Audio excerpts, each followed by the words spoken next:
মোৰ ফালৰ পৰা ভোগালী বিহুৰ সকলোলৈকে শুভেচ্ছা থাকিল।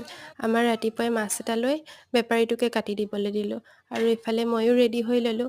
আজিৰ বিহুৰ দিন বুলি এটা বস্তু বনাম বুলি ভাবিলোঁ। আপোনালোককো দেখাই আছোঁ, চাই যাওক। যিহেতু ঘৰতে গাখীৰ আছে সেইবাবে ভাবিলোঁ আজি মিঠা দৈকণ বনাওঁ।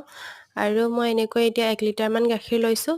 তাৰটো কাৰণে কেইটামান ইলাচি ব্যৱহাৰ কৰিছোঁ আৰু ভালকৈ এনেকৈ লৰাই আছোঁ। আৰু চেনি ব্যৱহাৰ কৰিছোঁ আধা কাপ আৰু 1 কাপ মই এনেকৈ চচপেন এটাত এনেকৈ লৰাই আছোঁ। সেইখিনি মই লাষ্টত ব্যৱহাৰ কৰিম, তেতিয়া কালাৰটো বৰ ধুনীয়া আহে।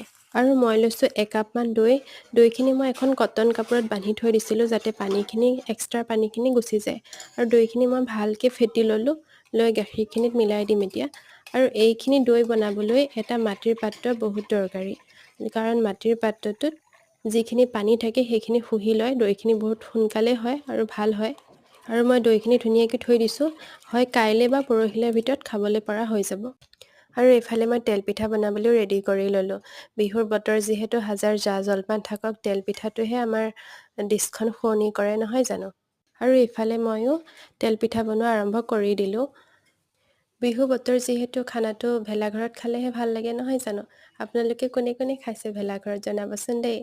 আমাৰতো ভেলাঘৰ বনাবলৈ তেনেকুৱা সা সুবিধা নাই, সেইবাবে আমাৰ চোতালতে এনেকৈ পানী কাপোৰ এখন দি এনেকৈ এটা ঘৰ বনায় আৰু জুইকুৰাত ৰাখে আৰু বিচনাখনো ঠিক কৰি দিয়ে। আমি ইয়াতে খানা খাওঁ। প্ৰতি বছৰে আমাৰ চোতালতে এনেকৈ এটা ঘৰ সাজে সৰুকৈ। খেৰৰ ঘৰ সাজিবলৈ যিহেতু সুবিধাটো নাই, সেইবাবে আমি এনেকৈ সাজি কৰি অকণ ফূৰ্তি কৰোঁ আৰু। পোৱালিকেইটা ফূৰ্তিত ক'বই পৰা নাই, নাচি নাচি চাওকচোন। আৰু ইফালে আমি মাংস এনেকৈ লেগ পিচ এটা পুৰিলোঁ আৰু ছাগলী মাংসখিনি এনেকৈ বনাবলৈ ৰেডি কৰি লৈছোঁ। আৰু এয়া মাছ আৰু ব্ৰইলাৰ মাংস অলপ আছিলে, এয়া এনেকৈ পুৰি পেলাই খালে বেছি ভাল লাগে নহয় জানো। আৰু ব্ৰইলাৰ মাংসখিনি যে বইল কৰিছিলোঁ এইখিনি এতিয়া এৰুৱাই লৈছোঁ। এয়া বেচন দি পকৰি বনোৱা হ'ব। আৰু চাওকচোন এহেঁতে কেনেকৈ ইমান ফূৰ্তি কৰিছে, ইমান ভাল পাইছে।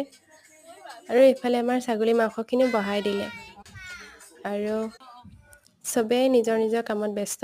আৰু আমি পোৰা মাংসখিনি এনেকৈ বনাবলৈ ল'লোঁ, পিঁয়াজ চিয়াজ কাটি, ধনিয়া পাত কাটি। আৰু এইফালে আমাৰ ছাগলী মাংস হৈ গ'ল আৰু এয়া মাছৰ আঞ্জাখন সৰিয়হ দি বনাইছে। বাকী আমি এনেকৈ আজি ফূৰ্তি কৰিলোঁ, চবেই মিলি এসাঁজ খালোঁ আৰু শুবলৈ ল'লোঁ। আৰু ৰাতিপুৱাই সোনকালে উঠি গা চা ধুই নামঘৰলৈ গ'লোঁ, সেৱা এটা কৰিলোঁ।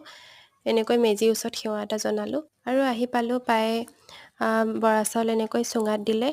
মিঠা দৈখিনিও হৈ গ'ল। আপোনালোকক দেখাইছিলোঁ যে এৰাতিতে হৈ গৈছে, দেখিছে। বাকী মোৰ ভিডিঅ'টো চাই ভাল লাগিলে লাইক এণ্ড ছাবস্ক্ৰাইব কৰি দিব। আজিলৈ বাই।